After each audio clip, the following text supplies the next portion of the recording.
get through lecture material. All right, so moving on to 2.3 now. We barely touched on 2.3 last time. 2.3 is where we talked about the precise definition of a limit. That's what we ended with last time. Now with starting 2.3, that's this definition right here, so that's focused at 2.3. 2.4, we go to the notion of taking one-sided limits. So before we jump back to this definition again, let's start with this example problem to help our intuition for how this is going to go. So let's say that I've got my function, f of x is equal to 2x minus 1. And if I plug 4 into this function, what do I get? 7. I get 7. Okay, so when x is 4, my y is 7. So my question to you then is, how close do I have to keep my x's, my inputs, to 4 in order to keep my outputs within 2 of 7? Within like 1 unit? Within maybe 1 unit. But do you understand the question? So if we do a rough graph of this thing, super rough graph, when we plug in 4, we got 7, right? I want to know, how much can I wiggle around 4, wiggle my inputs, like here and here, how much can I wiggle my inputs around 4 and have their output still within 2 of 7? So have their output between 9 and 5, or within 2 of 7. Think you can go infinite? No, because if I plug in 100, I'm not going to be within 2 of 7. If I plug 100 into this, I get 199. That is not within 2 of the number 7. What inputs to my function will be within 2 units of the number 7 in the output? Does the question make sense? Yep. Okay. Simple question. We're going to calculate it. Pretty straightforward maths. So you just make y what you want there. So I want y minus 7 to be less than 2. I want the distance between my y and 7 to always be less than 2. Or the distance between my output and 7 to be less than 2. Same thing, right? Yep. So I want y minus 7 to be less than 2. With me? Yeah. So I want y minus 7 to be less than 2. Okay. Well, that's the same thing as divide through by 2. X minus 4 being less than 1 if we divide through by 2, right? Yep. So x being within 1 of 4 is the same thing as y being within 2 of 7. So if my inputs are within 1 of 4, my outputs will be within 2 of 7. You follow that thinking? Yep. This is essentially what we're going to be saying in this epsilon delta definition. Well, let's do one more example. Okay, let's say I actually want to keep it within 0.2 of 7. I want to keep my outputs within 0.2 of 7. Well, that just changes this to 0.2, this to 0.2, this to 0.1. So if I keep my inputs within 0.1 of 4, my outputs will be within 0.2 of 7. You follow the logic there? Yep. And for any number you choose, pick any number you want up here that you want to constrain the output by. You tell me, Donnie, I want you to find it when the input has to be within this much of 7. Pick any number there you want, right? And so that's that, and that's that. And then this will just be half of that, right? So for any number here you choose, as long as I keep the inputs within half that number of 4, then the output will be within that number of 7. So you tell me how close you want my inputs to be, and I can always do it. You say, Donnie, I want you to keep the outputs within 0.00001. I say, fine. I just need to keep my inputs within half that, and it will always be good. For this specific function. For this specific function. Now this, in this definition, we're going to call a delta. So I say, right here, I might say something like let delta equal epsilon halves. Then notice, if x minus 4 is less than delta, that implies f of x minus 7 is less than epsilon. See how that works? Yep. This is essentially the logic you're going to be using over and over again in solving these problems. Your job is going to be, for any epsilon, you're given for any epsilon, find a delta such that when the input is within delta of the point you're given, the output is within epsilon of the limit. Notice that 7 is the limit of this function as x approaches 4. According to your definition, doesn't delta, well, x minus 4 less than delta, isn't there also supposed to be a less than 0? So, yep, there's always going to be a 0 less than. You're going to see that I don't write that most of the time because we're talking about a limit, and so the x can't actually be 4.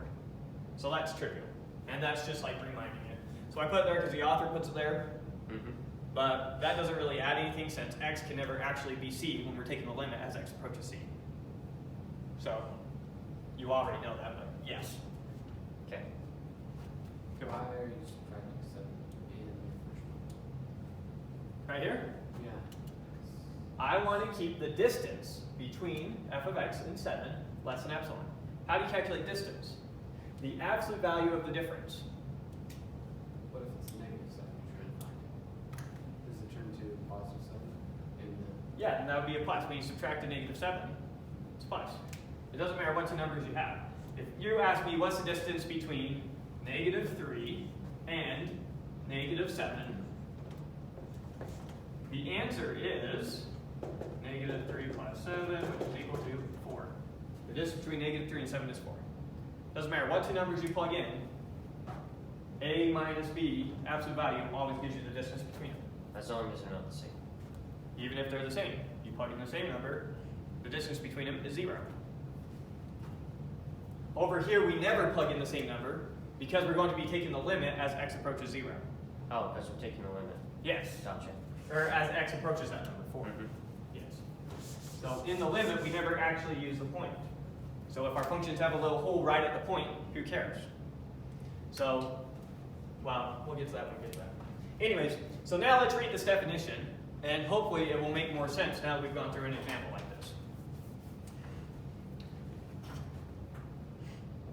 So what we just really showed here is that, since we showed this, we just really showed that the limit as x approaches 4 of f of x is equal to 7. That's what we just proved right here. For any epsilon you give me, I found a delta such that anytime my input is within delta of the point we're talking about, my output was within epsilon of the limit we're talking about. So this proves this. This and this say the exact same thing. Yep. Okay, so let's read the definition. Hopefully this all makes sense now. Let f of x be defined on an open interval about a point C, except possibly at C itself. We don't care what happens exactly at C, just around C. We say that the limit of f of x as x approaches C is L, and we write the limit as x approaches C of f of x is L, provided that for every epsilon, or for any epsilon, same thing, for every or for any epsilon, there exists some delta such that for all x, if this is true, then this is true, such that x being within delta of C implies f of x is within epsilon of L. That's what it means to say that the limit as x approaches C of f of x is equal to L. It means this is true. For any epsilon, you can find a delta that makes this true. Does that make sense? Wonderful. And then for the more dense notation, if you want the logic of it, the limit as x approaches C of f of x is equal to L is logically equivalent to, for every epsilon, there exists a delta such that x being within delta of C implies f of x is within epsilon of L. Yep. Same thing for those of you who like the dense logic notation. Okay, so let's do some more examples proving some of these, and hopefully you got enough that you're able to do your homework and eventually the test. Okay, first one. So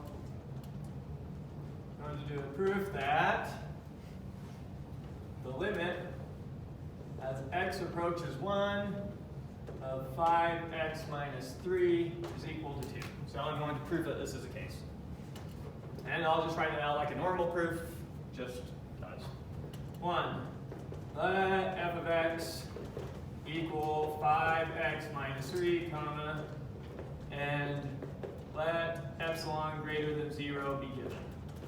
So assume that you give me some epsilon. I have no clue what the epsilon is. My job is to find the delta that makes this statement true. Okay. 2, observe that f of x minus what it's the limit we're talking about. What's the limit we're talking about? 2. 2. F of x minus 2 is equal to, plug in f of x, that's 5x minus 3 minus 2, is equal to 5, absolute value, 5x minus 5 is equal to, factor out the 5 times x minus 1.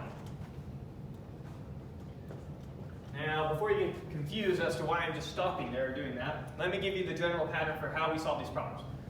The last thing I'm trying to prove, the last line of my proof is what? I'm trying to show that if x minus 1 is less than delta, implies f of x minus 2 is less than epsilon, right? You with me? Mm-hmm. And so, it's a common scenario that you manipulate the expression you start with until you get this expression that's going to be over here. It's the same thing we did in the last problem. So now I'm going to make a jump that seems weird, but then I think it'll make sense once I plug it all together. I'm going to say, let delta equal epsilon over 5. So now I chose a delta. For any epsilon you give me 100, I say, okay, my delta's 20. You give me 1, I say, okay, my delta's 0.5, or 0.2. For any epsilon, I'm saying this is a delta, and now watch. Then, x minus 1 less than delta implies that f of x minus 2, well, that's equal to, we did a bunch of algebra up here, that's equal to 5 times x minus 1, which is less than, I know that x minus 1 is less than what?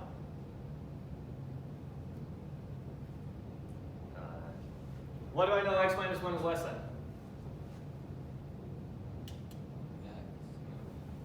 Delta. Oh. Alright? So x minus 1 being less than delta implies this is equal to this is less than 5 times delta. You with me? Yep. Which is equal to Epsilon. epsilon. So I showed f of x minus 2 is less than epsilon. Right? How did I do that? I knew that f of x minus 2 is equal to 5 times x minus 1. So I need to decrement this by 5. So that's why I knew, oh, if I divide this by 5, then this whole thing will be less than epsilon now. Sorry, I said that weird, but I think you can see the logic now. Yep. 5. Therefore, the limit as x approaches 1 of f of x, or that expression up there, is equal to 2. And we prove it.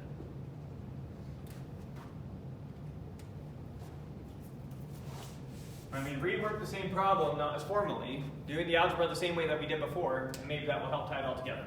So then I'm going to solve it the same way I solved this, following the same steps there. So let's see. I want 5x minus 3 minus 2 to be less than epsilon. That's what I'm trying to get, right? Yeah. And I know that I'll have this when I have 5x minus 5 less than epsilon, right? And I'll know that I'll have this when I have 5x minus 1 less than epsilon. And that will happen when x minus 1 is less than epsilon over 5. So if I choose my delta to be epsilon over 5, then this is less than delta, which makes this true, which makes this true, which makes this true, which makes this true. So if I say let delta equal epsilon over 5, then x minus 1 is less than delta. The reason I don't typically do it this way is because now you have to think about it backwards. Let delta equal that, and look at this. This then makes this true, makes this true, makes this true, makes this true. So this being true implies this is true, and we're done. So same logic in both places. I don't know which one you like better, which thinking is easier for you to follow. Think you got it? Yep. Do another one? Yeah. Okay, let's do another one. This one's kind of easy. Okay, so next we're going to prove, maybe I should have written out the red. Next we're going to prove that the limit as x approaches c of just the function x is equal to c. We already talked about this one, right? Yep. 1, let f of x equal x, so we're looking at just the identity function, and let epsilon greater than 0 be given. So assume you give me some secret epsilon number I don't know about.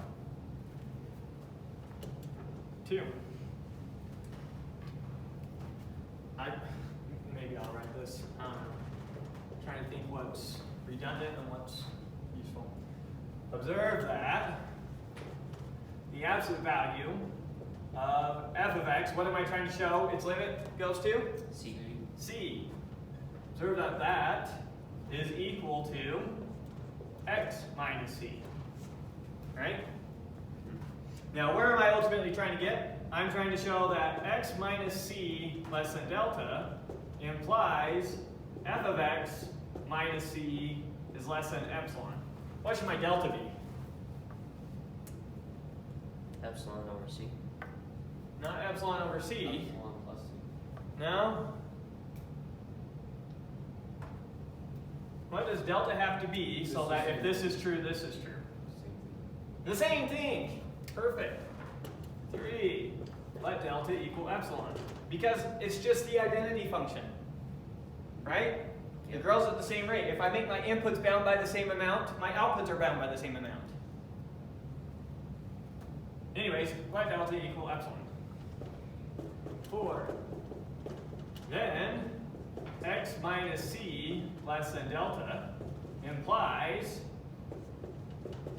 f of x minus c, which is equal to x minus c, is less than delta, is equal to epsilon.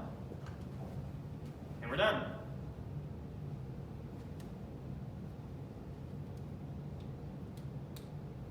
Yep. Good? Okay. So now, let's do the next proof. This one's for a constant function. So that arrow means implies? Yes, implies. What does that mean exactly? Like more specifically, how does that define it? If A, then B. A implies B is the same thing as if A, then B. Okay. For programming, your conditional in an if statement implies the block will happen. If the condition is true, the following block is executed.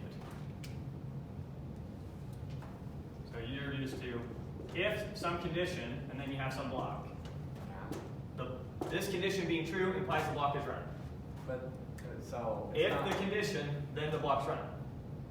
okay, so, run the block is not, so the statement, the condition is not necessarily making the statement true. It's not logic like, well, if this is the case. If this is true, then this is true. You're not saying this is true. Well, You're saying if this is true, then this is true. That's a little different. It's identical. Uh, Logic is logic. I know, but I'm just, your if condition, I don't know if it applies because it's not necessarily saying. It's 100% the same to say if A, then B is logically equivalent to A implies B. Those are the exact same. Okay. Next, let's look at the limit as x approaches c of just a constant function. So k now just stands in for a constant. And what's that going to be equal to? We already know. The The constant. limit of a constant is just the constant. Perfect. So 1, let f of x equal a constant, comma, and let epsilon greater than 0 be given. Okay, so you gave me some epsilon greater than 0. Now what's the statement I'm ultimately trying to show? I'm ultimately trying to show that x minus c, I'm trying to find the delta, so that if x minus c is less than delta, that implies that f of x minus what? The constant. What are we saying that the constant, perfect, is less than epsilon? So I'm trying to find the delta that makes this true. Now what is f of x minus k? What's f of x? Okay. K. So we have k minus k. What's k minus k? 0. 0. When is 0 less than a positive number? Always. Always. So it doesn't matter what delta you pick. Okay. So does not matter at all what delta you pick. Let delta equal 1. Then x minus c less than 1 implies f of x minus k equal to 0 is less than epsilon. Right? This was trivially true, so it doesn't matter what we plugged in here. Yep. That was always true.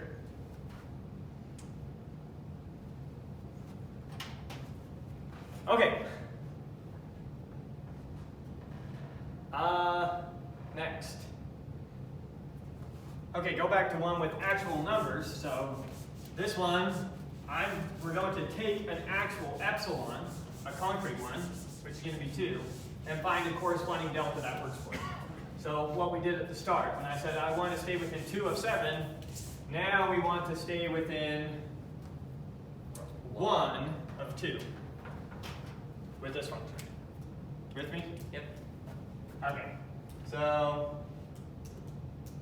I have f of x is equal to the square root of x minus 1, which is equal to 2. Not equal to 2, sorry. That's my function. We're doing the limit as x approaches 5 of f of x is equal to 2. Okay, so you plug in 5 to that function, you get 2. This is a nice behaving function, so we can just plug it in. With me? Yep. Yeah.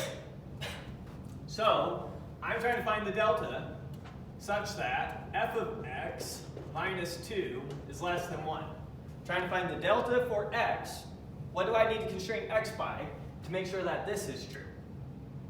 Does that make sense? Mm-hmm. Okay, so, well, this is the same thing as, plug it in, square root of x minus 1 minus 2 being less than 1.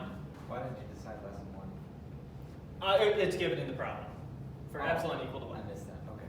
Okay. So now,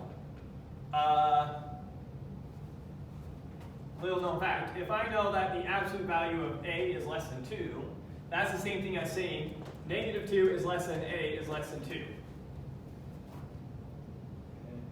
Right? Because if a was allowed to be something like negative 3, then its absolute value would be more than 2. Yep. You see that? So I'm going to rewrite this. This is a common thing that you need to get comfortable with, is going from this to this and this to this. So I'm going to do that right now. So what's my left-hand number? Negative root x minus 1. No, negative 1 is less than, Oh. you see it now? Mm-hmm. X minus 1 minus 2 is less than 1. So this and this say the same thing. If this thing's absolute value is always less than 1, then this thing must be bounded between negative 1 and 1. Okay. Does that make sense? Yep. Okay, so now we've got this expression, plus 2 to all sides, so now we get 1 is less than the square root of x minus 1 is less than 3. Now notice positive number, positive number, positive number, and so if we square all the numbers, this inequality is still going to be true. Yep. You need to be careful when it's not all positive numbers because it might not be true anymore. For example, if I know negative 3 is less than x is less than 3, that does not mean that negative 3 squared is less than x squared is less than 3 squared. Because then we get something absurd. We get 9 is less than x squared is less than 9. Doesn't work. Yeah. So if all 3 of your numbers are positive, then you're good. Or if all 3 of our numbers were negative, we'd also be good. We just have to flip all the signs with the negative because you're multiplying by a negative number. But I can square all these since they're all positive. So 1 squared is 1. 1. That squared is, X minus 1. and that squared is 9. Okay, so if this is true, then this is true. You with me? Yep. Okay. Now, plus 1 to all. Actually, remember what we're trying to bound. We're trying to figure out what we need x minus 5 to be bound by. We're trying to find a number there, right? Okay. So I need to force an x minus 5 to show up. So now I'm going to subtract 4 from all sides. Why is there a 5? Because we're doing the limit as x approaches 5. Okay.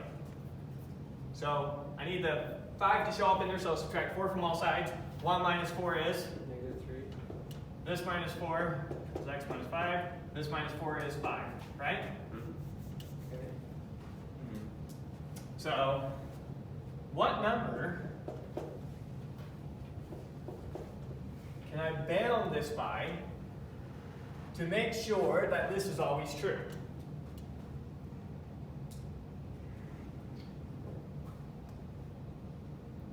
Maybe I'll give it to you and then walk you through how I came up with it. So negative 3 is also less than x minus 5 is less than 3, right? If this is less than 5, No. Why? no, what I said isn't true. The other way. If this is true, then this is true, right? Yeah. So we just restricted ourselves more, which is fine. So now, this is why I say when we do it this way, it's like backwards logic, because the actual logic is going from the bottom back up. So let me write just this now, and then I think you'll see it all together. Okay, so if x minus 5 is less than 3, then this is true, right? Mm-hmm. And if this is true, then this is true, right? I'm still having difficulty seeing. If x minus 5 is less than 3, then x minus 5 is less than 5. Yeah. Okay, so then if this is true, add 4 to everything, and this is true, right? Mm-hmm. If this is true, square root everything, and this is true, because they're all positive. If this is true, subtract 2 from everything, and this is true.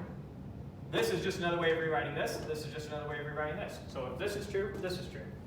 So if we bound the inputs by 3, then we bound the outputs by 1.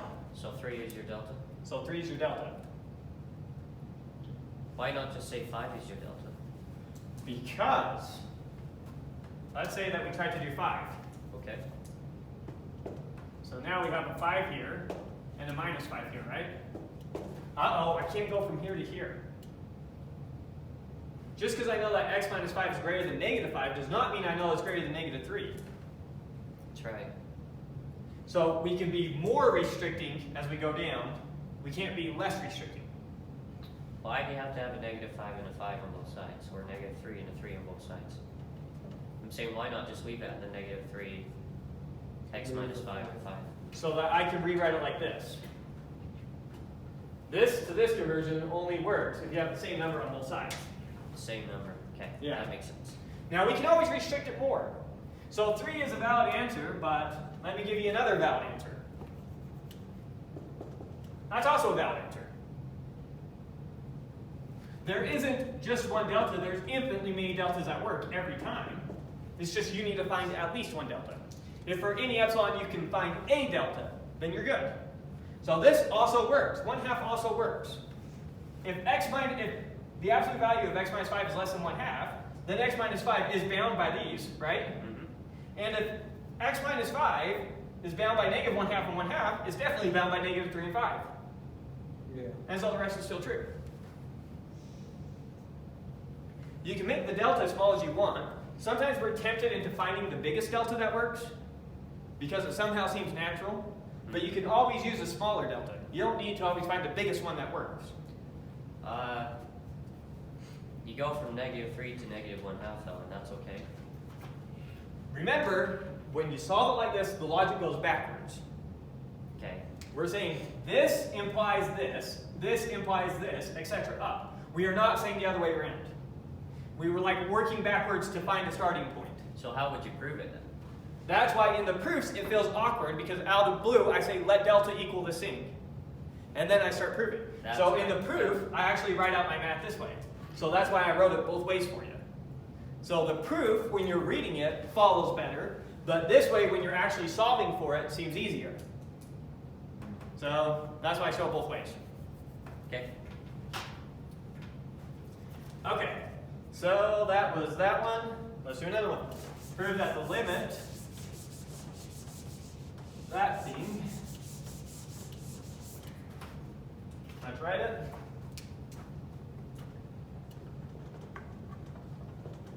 Proof. So we're going to do a proof that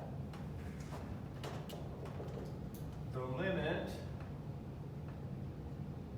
which one am I on? I'm on this one. Proof that the limit of x goes to 2 of f of x is equal to 4, where f of x is equal to x squared when x is not equal to 2. And then, what do we have? 1 when x is equal to 2. Thank you. 1 when x is equal to 2.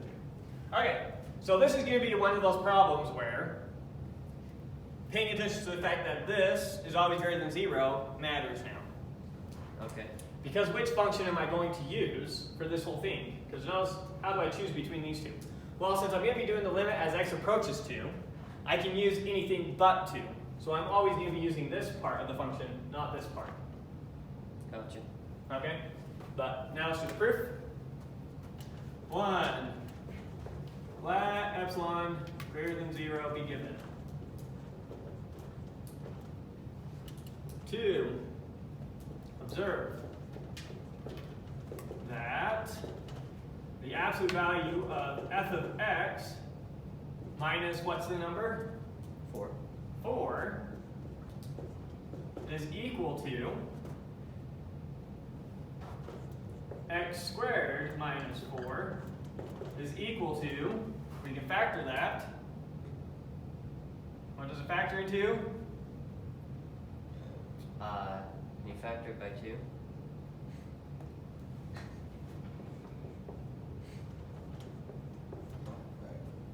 Numbers added together give me 0, multiplied together give me -4. Negative 2 and 2. Minus 2 and 2. Okay. So this is the same thing as x minus 2 times absolute value of x plus 2. Where x is not equal to 2. So where x is not equal to 2, this is the case. Okay. Good? Yep. Okay. How am I going to say this one for you? Because this is one where I'm going to say delta is equal to the min of two things.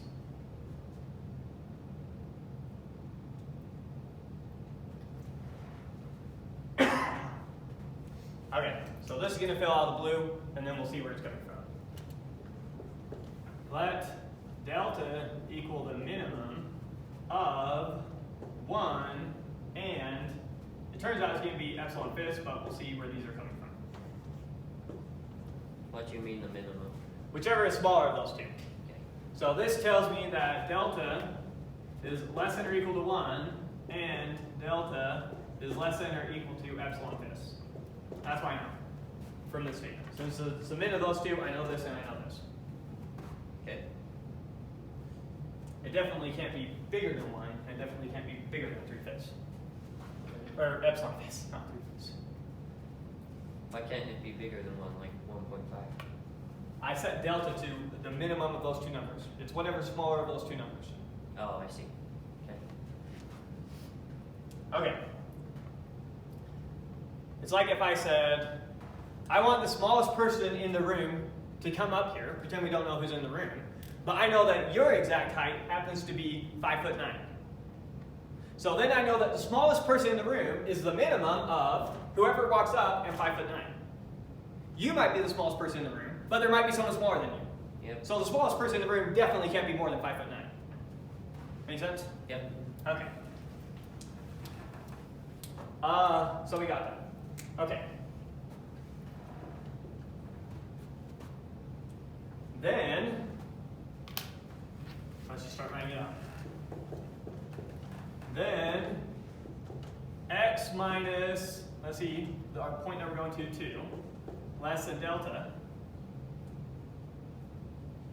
gives me that x minus 2 is less than 1. So this is using the 1 part really quick. Okay.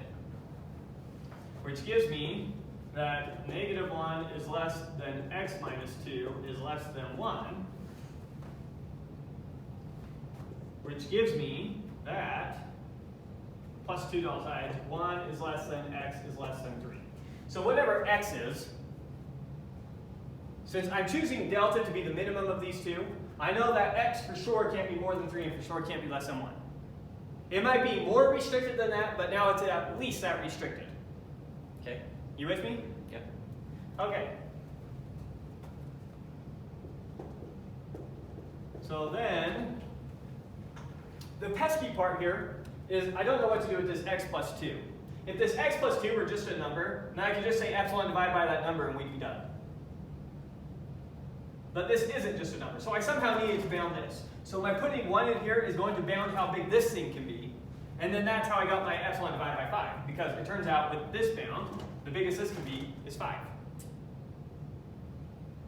So that's what I'm going to say here. So then, x plus 2, the absolute value of that is always less than 5, right? If the biggest x can possibly be is 3, then the biggest this can possibly be is 5. You see that? Yep. So this would have been something that typically we would have left blank. We would have left that blank. So delta is going to be the minimum of 1 and something I haven't figured it out yet. Then I would have come along here and said, well, sticking a 1 in there makes my x between 1 and 3. Okay, now this can't be any bigger than 5. So epsilon less than 5 now is what I'm going to want. So 6, so then f of x minus what we're doing 4 is equal to x minus 2 times x plus 2 is less than, this piece right here is less than delta, right? Yep. This piece right here is less than 5. Okay. That's from this line up here. Which is less than or equal to, delta definitely cannot be bigger than epsilon over 5. Less than or equal to epsilon over 5 times 5 is equal to epsilon. So f of x minus 4 is less than epsilon. And we're done. Thanks. Yeah, I told you that this is going to be some of the hardest problems you come across in this class. This definition right here is the most abstract definition we're going to use in this class. It's very hard when you have to deal with two quantifiers in a definition. Makes it really easy to get confused. So, yep, this is dense, and So this essentially just proves that We proved the it. function works. this. What we just proved is that it is now for sure true that the limit as x approaches 2 of f of x is equal to 4. We no longer just relied on our intuition, no longer relied on, well, we can just plug it in because we kind of see from the picture. We're now using the exact definition of what that symbol means. So you already knew that this was the case. You already knew how to calculate these things. We did that in earlier chapters. Now I'm showing you how to actually prove it with the exact definition, which is always harder. Okay. Finally, remember we had all our limit rules. We had, so this one, we say that the limit of the sum is equal to the sum of the limits. And we had a bunch of other rules like that. Same with if you put a difference there, a product there, a quotient there, etc. So I'm just going to prove one of them to give you a sense of how we would actually prove these things now with our exact definition. Make sense? Yep. So, going to prove that one rule, not going to bother with any other ones. They all have a similar idea. So, we're going to prove that the limit as x approaches c of f of x plus g of x is equal to the limit as x approaches c of f of x plus the limit as x approaches c of g of x. Okay? And I'll follow notation that showed up in that section, so I'll say 1, let whatever the limit is as x approaches c of f of x, whatever that is, we'll just call L, comma, and let the limit as x approaches c of g of x, did we use an M? Yeah, we used an an M. M. So I'll use L's and M's to make sure you see the same exact formula. Okay, 2. Let epsilon greater than 0 be given. So you give me some epsilon, I have no clue what it is, just some positive number. 3. Observe that, let's see, what do we want to write here? We want to write, we're trying to show that f of x plus g of x minus what? L plus M. L plus m. So maybe put parentheses here to just be super explicit. L plus m. So that's the expression we're working with. And now I'm just going to start simplifying some. So this is equal to, obviously we can distribute that negative. I'm just going to regroup terms real quick. And I think you'll see it. Same thing as f of x minus L plus g of x minus m. Maybe to make it real explicit, we'll also put some parentheses like this. See how that's just a regrouping? Yeah. We got a negative L, a negative m, a positive f of x, a positive g of x. Still have all the same. All in the absolute value. Okay, now we're going to use something called the triangle inequality. Triangle inequality says that if the absolute value, or says the absolute value of a plus b is always less than or equal to the absolute value of a plus the absolute value of b. It's just on that back desk. Okay, so we're going to use the triangle inequality on this. So this is definitely less than or equal to f of x minus L, absolute value, plus g of x minus L, or n, absolute value. You with me? Yep. Now, we have some extra information in this problem that we don't typically have with other problems. I already know that the limit as x approaches c of f of x equals L. And I already know that the limit as x approaches c of g of x equals m. I already know that what this limit is, and I already know what this limit is. So I already know that these have limits. The question is, does this thing have a limit, and if so, what is it? So I already know this does, and I already know this does. The question was this little thing. So I'm going to use the fact that I know that this thing has a limit already. I know that this thing satisfies this definition. I know for this particular function that for any epsilon I choose, I can find a delta that works. That's already given. So, 4. Since the limit as x approaches c of f of x is equal to L, since I know that, then for epsilon halves, for some positive number, there exists, are you guys okay with that notation? There exists. I use it a lot, so I'm going to start throwing it at you. This means there exists. Okay. And backwards capital E. I've been resisting writing it. Oh, I've been writing it some places. Yep. For all epsilon, there exists a delta. It means there exists. Okay. So I'm going to be using it a lot. Need to start getting into the habit of seeing it anyways, because it's a huge handicap.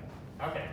Since that equals that, then for any epsilon you choose, there must exist some delta, I'll call it delta 1, such that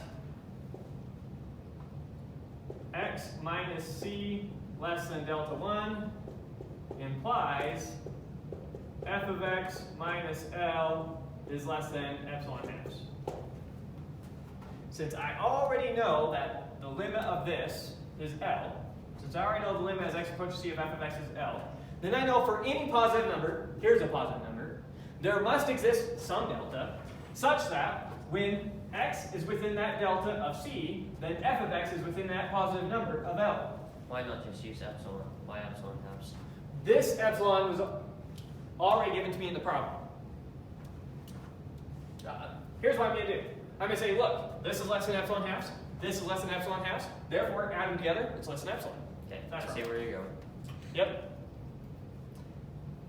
And then similarly, for the exact same thing, 5, since the limit as x approaches c of f of x is equal to L, blah, blah, blah, all the exact same things, then I know that there exists a delta 2 such that x minus c less than delta 2 implies g of x minus n is less than epsilon halves.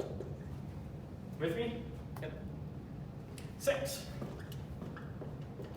Let delta now, just regular delta, no subscript, equal the minimum of delta 1 and delta 2.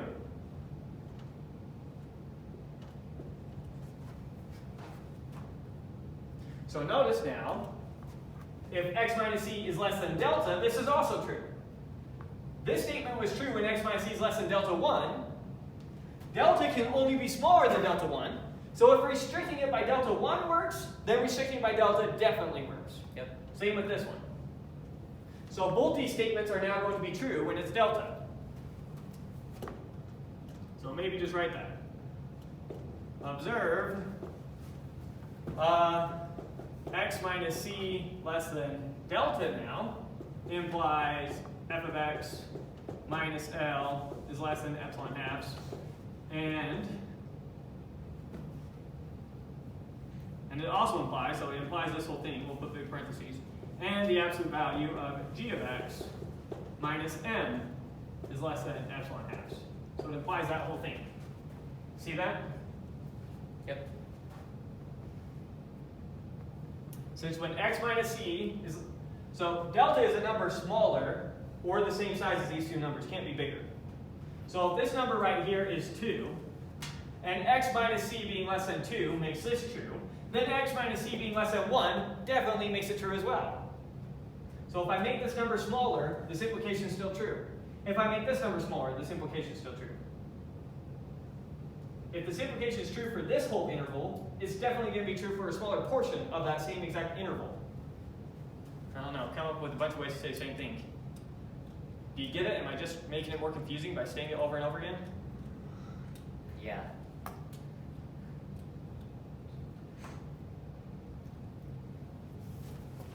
So 7, or 8. Then, x minus c less than delta implies that absolute value of f of x plus g of x minus L plus m, that whole expression, which is less than or equal to the absolute value of f of x minus L plus the absolute value of g of x minus m is less than epsilon halves plus epsilon halves is equal to epsilon. And we're done. Jeez. Like I need to build this in a program if I understand it. It's dense. It's dense, and there's no trick to understanding dense notation or dense language. The only way to get it is to read it and think about it, and read it and think about it, and read it and think about it. Yep. Yeah. So building in a program would help me. So is this is proving that that is the case, but is there a time where you would prove that it's not the case? Like, how would you do that? We're not going to do a negation of a double quantifier since we didn't start with logic. Okay. Because this is saying, for every epsilon there exists a delta. How do you prove it false? You need to find an epsilon such that there is no delta that makes it true. That's how you disprove it. Which would be what you showed me yesterday, the situation. We did show a situation drawing a picture, but we didn't like write it out in a proof form. It would have helped out dramatically if you'd have proven that, or shown a situation where it doesn't prove that it's the case. Well, you can go look back at that picture diagram, but Yeah, wrapping your head around the negation of something like that takes a bit of effort. Okay. Okay, so moving on to the next section now. The next section, a lot simpler than that section. That section was very dense. The next section, a lot simpler, building on some of the same basic ideas. And the idea here is taking a one-sided limit rather than just a limit. So let's look at this function. F of x is equal to the square root of 4 minus x squared. Can you give us intuition first what a one-sided limit is versus just a normal limit? Yes. Just a picture really quick. Let's have a graph that comes along like this. We'll call this 1 and we'll call this 2. So the graph's coming along at 2, it stops, jumps down to 1, and continues. So here's 1, here's 2. With me? Mm-hmm. What is the limit at 1? The limit at 1? Yeah. What's the limit of the function at 1? There's It doesn't have 1. Yeah. What's the left-handed limit at 1? two. 2. 2. What's the right-handed limit at 1? 1. That's intuitively what we're talking about. Okay. So we got a picture like this. Okay, yeah, we can't take the limit right at it, but can we see what the limit's approaching from the left-hand side, and can we see what the limit's approaching from the right-hand side? Okay, those are the limits we're talking about.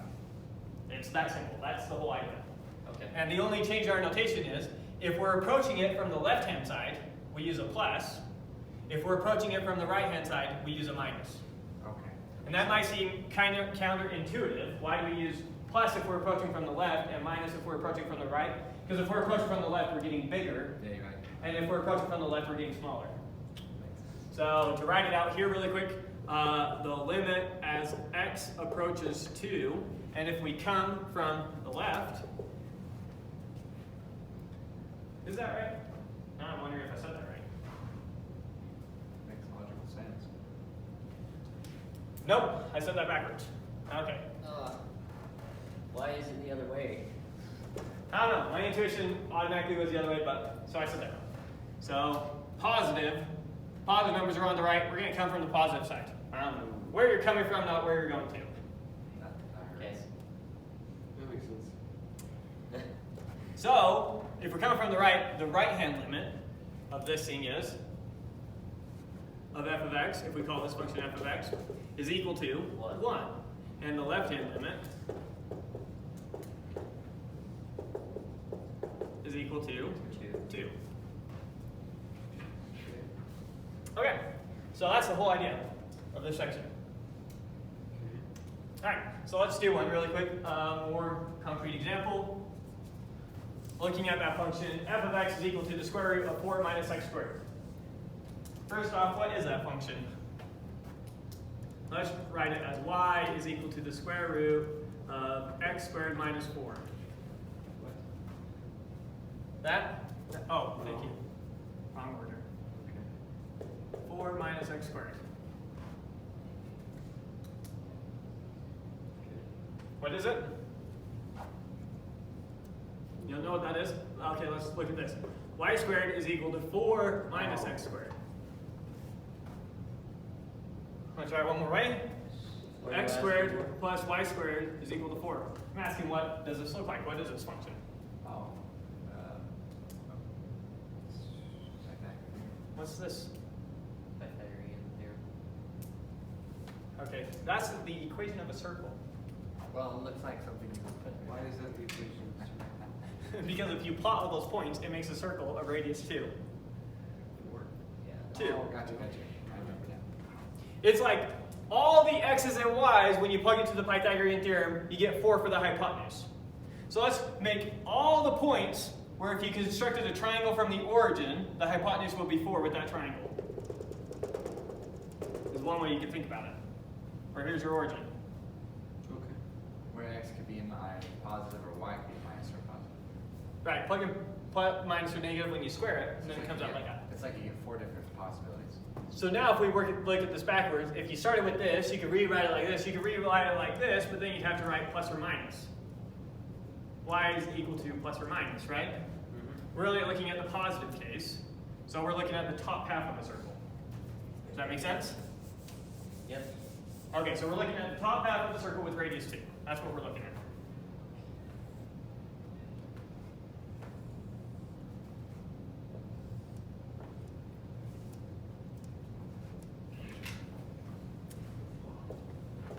and we include the inputs.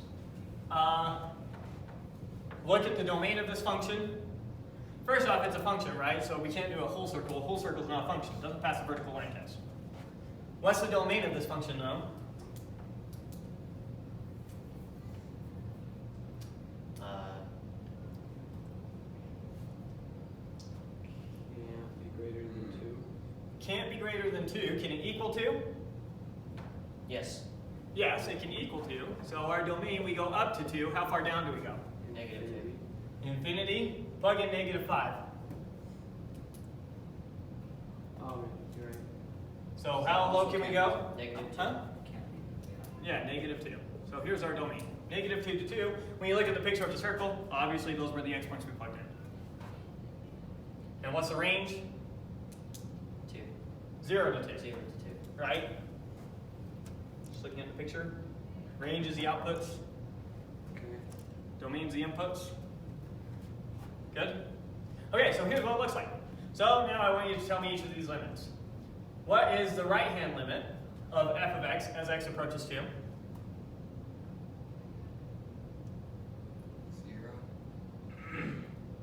The right hand limit. The right-hand limit. When I approach 2 from the right, what do I get? 2. No, we can't approach from the right. There's no points there. Bad question. Doesn't work. But when I approach 2 from the left, Okay. then what's the limit? 2. 0. The y, guys, the value. Gotcha. What value is it getting closer and closer to as x gets closer and closer to 2? Look, as x gets closer and closer to 2, what does y get closer and closer to? 0. Okay. Right? Okay. Now let's look at the other point. What is the right-hand limit of negative 2? 0. 0 is 1. 0. What's the left-hand limit of negative 2? We're going to talk about that. Big X. Doesn't work. Bad question. Okay. That's all there is to it. Okay. Next one. Our first theorem. The limit as x approaches c of f of x equals L says the exact same thing as both the left and right hand limit are the same value. So your limit exists at a point if and only if the right hand limit and the left hand limit exist and are the same value. I mean, yeah. Yeah, if that sounds like well duh, then you got it. If it doesn't sound like well duh, then we need to explain it better. Going back to our first picture, we had a function coming like this, and then it jumped down and went like that. What was the limit at this point? We'll call it C. What was the limit at C? Doesn't exist. Because even though we had a left and right hand limit, they weren't the same value. So the limit at the point doesn't exist. But let's look at this point right here. We'll call this C1. The left hand limit gives me that value. The right hand limit gives me that value. They both give me the same value. Therefore, the limit at that point exists. At some point, depending on where you start. At this point. Or the same, depending on where you come in. Doesn't matter. Coming from the left, you get this point. Coming from the right, you get this point. You get the same point. Not if you're past C. You can't pass C. You're coming to C from the left. Okay, what about when you're coming in from the right? You still get closer and closer to the exact same value. But if you started If I start here and then I check this, getting closer and closer to C1, I'm getting closer and closer to whatever this value is. If I come this way and I get closer and closer and closer and closer and closer and closer and closer, what I'm saying is if you start here. if I start here, I still have to keep getting closer. I still have to take the limit as we get closer and closer and closer and closer and closer and closer. Alright, I'll do this. So it doesn't matter that this jump is here. It doesn't change anything for when we're talking about this point. Okay. Okay. So there you go. When do you have a limit? When you have a left hand and right hand limit. That's when you have a limit. When the left hand and right hand limit give you the same value. Okay. So now let's look at a picture that has a bunch of crazy points and talk about a bunch of crazy points. So here's our function. Looks really weird, right? Okay. So we're just going to talk about the x points 1, 2, 3, 4, and you're going to tell me the left hand, the right hand, and then the limit. So starting at 1. What's the right hand limit at 1? 0. 1. 1.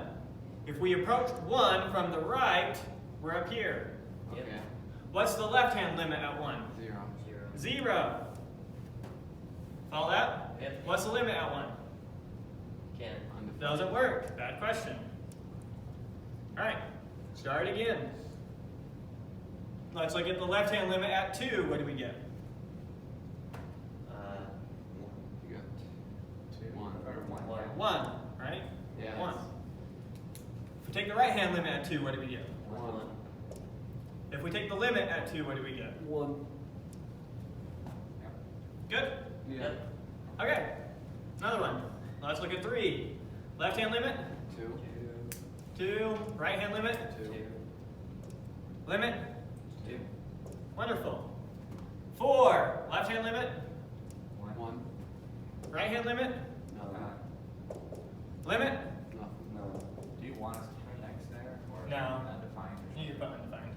Okay. Because X can be confusing because it's actually a It variable. would be big. Yeah, if I wasn't talking, that would look confusing. Okay, there we go. So, think you got it? It's really that simple. Now we'll look at the exact definition. The exact definition is almost the exact same as this definition over here. The only thing we change is this part. Okay. That's all we change.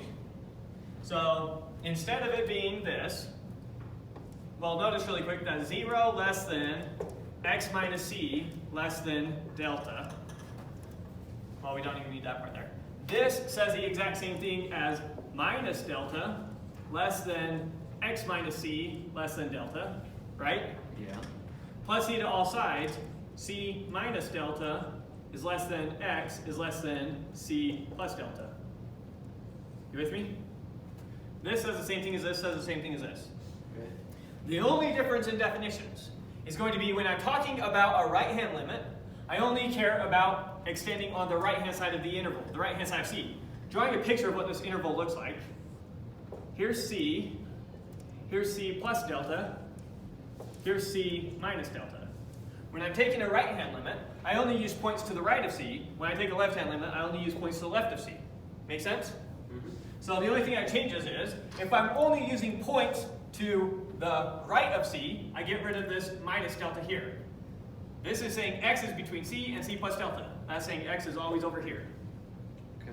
Similarly, if I was taking a left-hand limit, I get rid of the plus delta over here, and now we're saying that x is always between C and C minus delta. That's saying x is always over here. Makes a lot of sense. That's the only difference in the definitions. Everything else is the same. So we say that f of x has a right-hand limit at C, and write the limit as x approaches C from the right of f of x is equal to L, provided that for every epsilon there exists a delta such that for all x, if x is between C and C plus delta, if it's in the right-hand side of the interval, then f of x is within epsilon of L. And for the left-hand one, it's the exact same thing, except for switch it a little bit. We say that if x is in the right-hand side of the, or the left-hand side of the interval, that implies that f of x is within epsilon of L. Those are two definitions. Okay. So right-hand limit, left-hand limit, and then full limit. Good? Yep. Any confusion there? Okay, so we'll do one proof with the right-hand limit. You'll see that's no different from the rest of them. Prove some trig identities, and then we're done.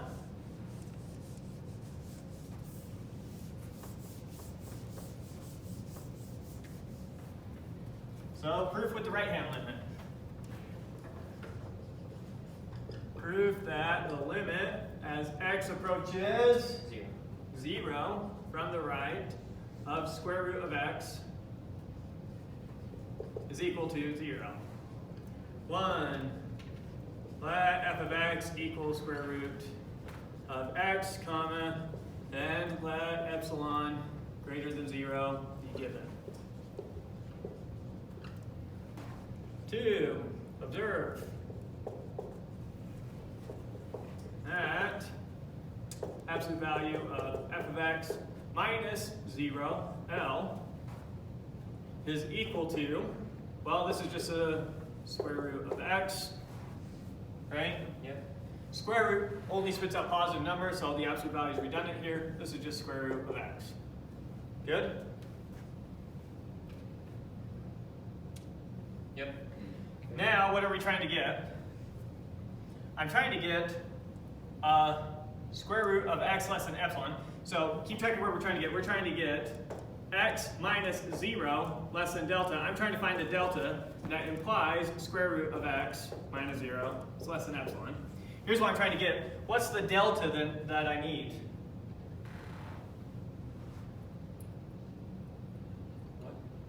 What's the delta? So let me rewrite this, simplifying. I need to find a delta such that if x is less than delta, then square root of x is less than epsilon. What delta guarantees that? 1. 1 doesn't square it. Come on, someone say it before I write it.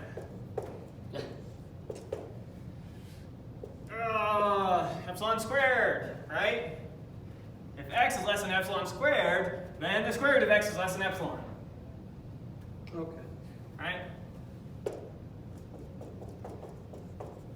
Then absolute value of x, So delta can be bigger than epsilon? yeah, they're just two numbers. It's bigger all the time, and it's less than all the time. Okay. They're just somehow related. So then, absolute value of x minus 0 less than delta gives me that square root of x minus 0 is less than, are you good with me just writing it? I think you get it now. Yeah. And since we showed that that's the limit is the same thing as both the right hand and left hand limit are that thing, therefore the left hand limit is that thing. Oh, we can't take a left hand limit of the same. Sorry.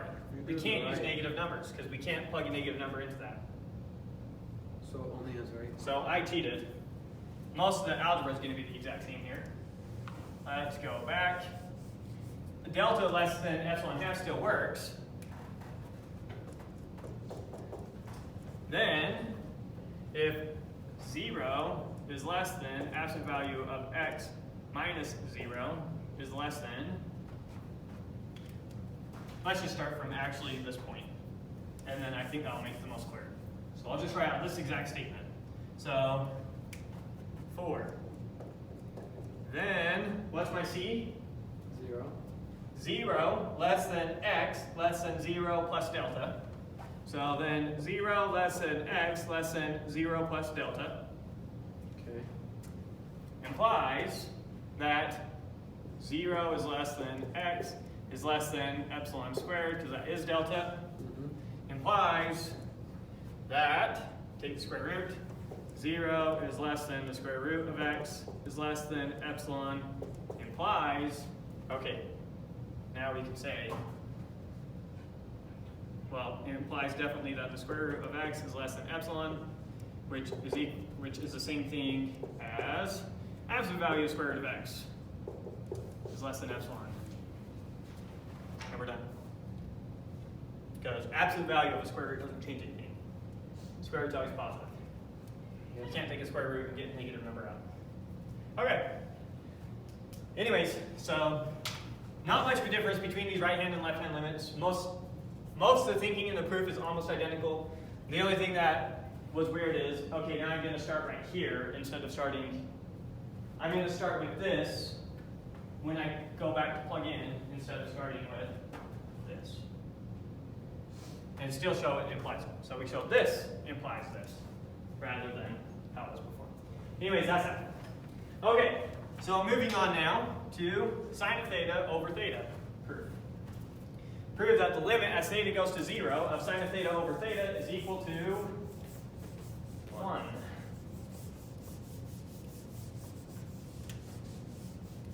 And we're going to use our squeeze theorem to prove that this is the case. So here's the way that I'm going to do this, looking at this triangle over here to prove it. First off, what is the area of a circle? Let's make sure you remember this formula. What's the area of a circle? Pi r squared. Have you ever heard that? Pi r squared is the area of a circle. Another way that we can write that is it's 1/2 times 2 pi times r squared. You with me? Why did I rewrite it that way? What's the angle measure of an entire circle in radius? 2 pi. That's the angle measure of an entire circle.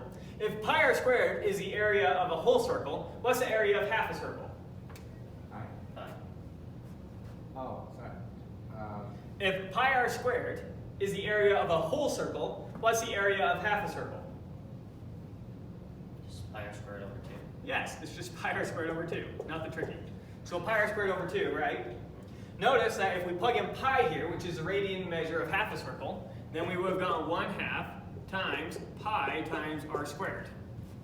So another reason that we love radians is because now the area of a circle can be expressed, the area of just a portion of a circle, if you just know a portion of it in radians, it's just 1/2 times that angle times the radius squared.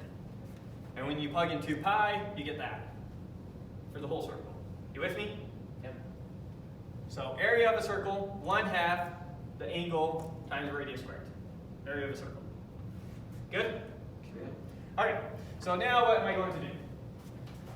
I'm going to talk about 3 areas in this picture and sandwich them between each other. I'm going to talk about the area of the triangle with these points, that small triangle. I'm going to talk about the area of this sector of the circle, and then I'm going to talk about the area of the big triangle. So I'm going to calculate those 3 areas real quick and notice that they sandwich each other. Yep. So we'll do small triangle, what's its area? This is a unit circle, radius 1. Just pi. Of the triangle, this triangle right here, that triangle. How do you calculate the area of a triangle? Base times. 1/2 the base is just 1 of this triangle, right? What's the height? What's this distance? Just 1. No. No. It is. This is 1. What's this? Sine of theta. Sine of theta, perfect. Everyone see that? What is sine of theta? It is the y coordinate at that angle on the unit circle, which is that distance. Good? Yeah. Okay, so now that's the area of the small triangle. You with me? Yeah. What's the area of the sector of the circle? It's just 1/2 theta times r squared. R is just 1, so it's just 1/2 theta. Okay. With me?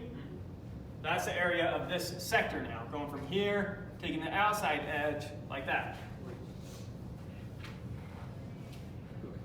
Okay, now we need the area of the big triangle. So, big triangle. What's its area? Okay, this one's a little bit more involved. The base is still 1/2 the base. Now we just need to figure out the height, right? The base is still 1. We just need to figure out the height. What's the height of this thing? That's what we're trying to figure out. You with me? Oh, so we don't know? Well, we'll figure it out real quick. So far we'll call it h. Okay. Now notice, what does tangent of theta give us? Sine of theta over cosine of theta. Yeah, it gives me the y over the x for any triangle, right? So it gives me h over 1. What is h over 1? Just h. Just h. So h is tangent of theta, so this is just tangent of theta. And that is actually where the tangent function gets its name. Notice that this line is tangent to the circle. And so Okay. since the tangent of the angle gives you that line, that's why it's called the tangent function. Anyways, so there we go. We got the height there. So this is 1/2 times tangent theta, right? Okay. So I know that this is less than this is less than this. Less than or equal to. I actually spaced out a little on the sector. What was that referring to? The area of this portion of the circle. So the sector is using this. That much of the circle. So if theta were 2 pi, if we were using the whole circle, then the area of the circle would be, what do you get when you plug in 2 pi? It would just be pi. The area of a unit circle is just pi. Pi r squared, or just pi, since radius is 1. So, the area of our small triangle, which is 1/2 sine of theta, is always less than or equal to the area of this sector, which is 1/2 theta, is always less than or equal to the area of the big triangle, which is 1/2 tangent theta. With me? Okay? Divide through by 1/2, we get sine of theta is less than or equal to theta is less than or equal to tangent theta. With me? Yeah. Yeah. Okay, divide through by sine now, and we get 1 is less than or equal to theta over sine of theta is less than or equal to, I should have rewritten this. Notice that tangent of theta, what's tangent of theta equal to? Sine of theta over cosine theta, right? So when I divide it by sine of theta, what am I left with? Just 1 over cosine theta. You see that? Yep. Because if I times this in the bottom by sine of theta, it cancels out the sine. So I divide this by sine, I get 1. When I divide this by sine, it's still down there. If I divide that by sine, the sine in the bottom cancels out the sine on the top. We're left with cosine. Okay. So now I'm going to flip the reciprocal of everything, which flips all my signs around. So if I flip the reciprocal, 1 is greater than or equal to sine of theta. Whoa, what was I writing? Sine of theta over theta is greater than or equal to cosine of theta. Right? Let me make this make sense really quick. If 1/3 is less than or equal to 1/2 is less than or equal to 1, flip the reciprocal of all those. 3 is greater than or equal to 2 is greater than or equal to 1. Okay. So flipping reciprocals flips your signs. Okay. So now we've got that thing sandwiched. Now I'm going to take the limit as this thing approaches 0, and the limit as this thing approaches 0, and this is sandwiched in between. What's the limit of 1 as theta approaches 0? 1, it's constant. That just gives me 1. What's the limit of this thing as theta approaches 0? 1. So what's the limit of this thing as theta approaches 0? 1. And we're done. How can you explain the cosine of theta as it approaches? Cosine of theta. Cosine gives you your x coordinate. As your angle gets closer and closer to 0, what does cosine get closer and closer to? 1.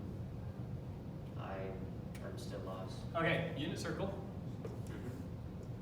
We're talking about right here is 0 degrees on the unit circle. The x coordinate at that point is 1. 1. Or in other words, cosine of 0 is. Okay, I see. Okay. Good? So we finished this one. Now let's do this one real quick. Let's show that 1 minus cosine over theta, the limit gives us 0. This one's a lot easier. This is the first hard one, the rest kind of follow that way for you. So when we're looking at 1 minus cosine of theta over theta, is that what I had? Mm-hmm. Yep. So I'm going to multiply this top and bottom. I'm going to multiply it by 1. Which doesn't change it, right? Yeah. Okay, so the 1 times the 1 gives me 1. We have 1 cosine, but then we have negative 1 cosine. Those go out. So now negative cosine times cosine gives me minus cosine squared. That's the numerator. In the denominator, we have theta times 1 plus cosine theta. With me? Okay, now, what is that value right there?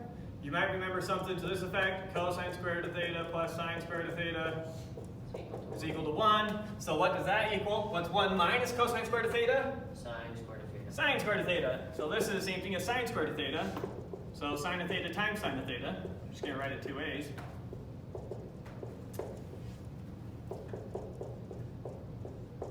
So this is equal to sine of theta times sine of theta, and I just split it up into 2 fractions. Doesn't matter, right? Okay. And now we know that the limit of a product is a product of the limits. What's the limit of this thing as theta approaches 0? So now I want to calculate the limit here. So our whole goal is, okay, so what is the limit as theta approaches 0 of 1 minus cosine of theta over theta? Well, that's equal to whatever the limit of this thing is as theta approaches 0. So for the first portion, what's the limit for this fraction? 0. We just did this. The limit as theta goes to 0 of sine of theta over theta Is 1. is 1. Oh.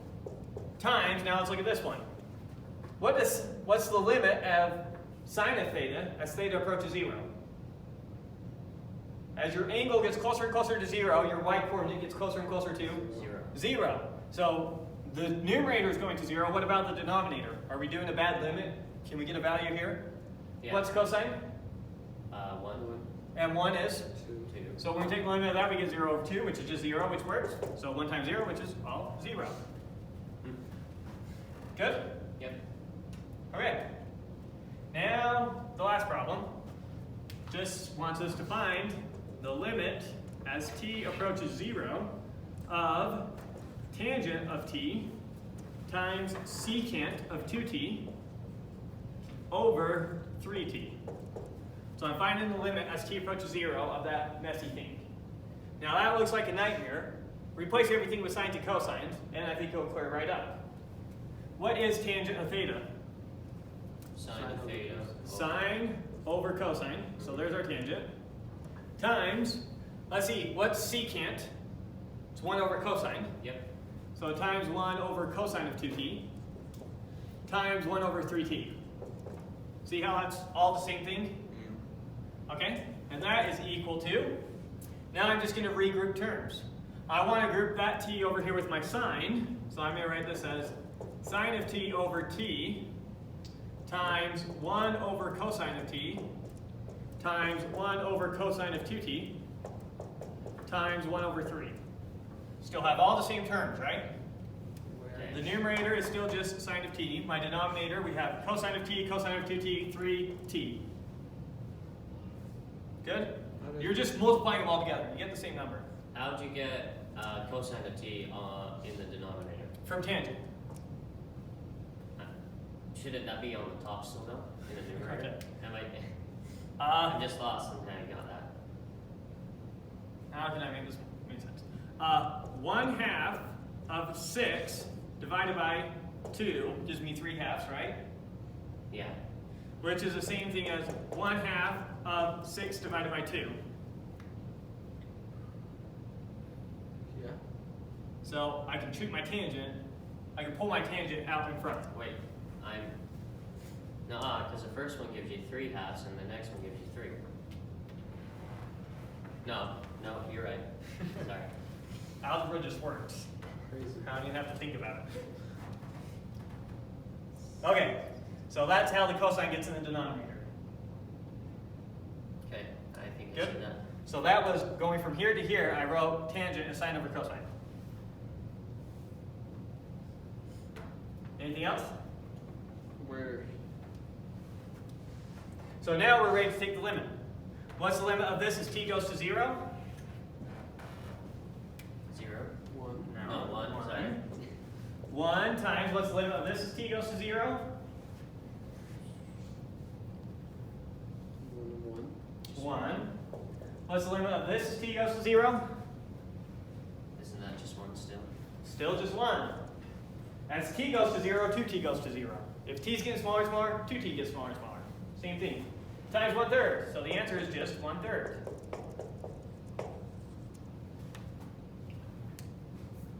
And we're done. Okay. So, end the lecture there.